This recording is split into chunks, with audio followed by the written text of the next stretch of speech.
నన్ను నాశనం చేశాడు నాన్న. నేను కన్యను వద్దున్న నా మాట వినమన్నా కాళ్ళ వేగ పన్నా నా మాట వినక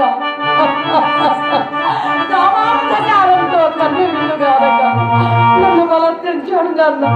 నా శివాన్ని దోచుకున్నాడు నాన్న. ఒక పశువులా నన్ను నాశనం చేశాడు నాన్న. ఇంకా నేను ఎలా జీవించను? నేను జీవించి లాభమేమిటి అనగానే మహోగ్రుడయ్యాడు మాయాముని.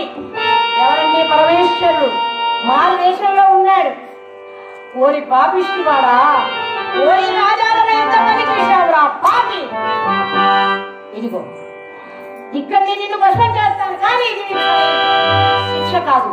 10 మంది నీ రాజ్యానికి తీసుకుపెడతాను. నీ భార్య ముందే నీకేం జరుగుతుందో అలా తుకుని లాక్కుంటూ ఈడ్చుకుంటూ గుర్తుకుంటూ తండుకుంటూ సభాత్తరికి తీసుకొచ్చారండి సత్యనారాయణ మహారాజును. నిర్ఘాతపోయారందరూ. ఏం జరిగింది, ఏం జరిగిందయ్యా మునివారు అన్నాడు. ఇంకేం జరగాలండి,